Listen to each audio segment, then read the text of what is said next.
Hi dear friend, welcome back to my channel. Today in this video I'm going to show you how to use one imo account on multiple devices. Before we start, please don't forget to subscribe to our channel and also hit the like button of this video. So let's get started.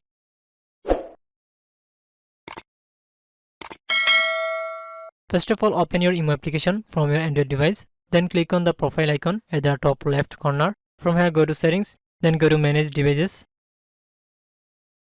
Make sure the multi-device option is enabled. If it is not, then simply enable it by tapping on enable. That's it. Now go to the second phone and install the imo application on this device. After that, open it.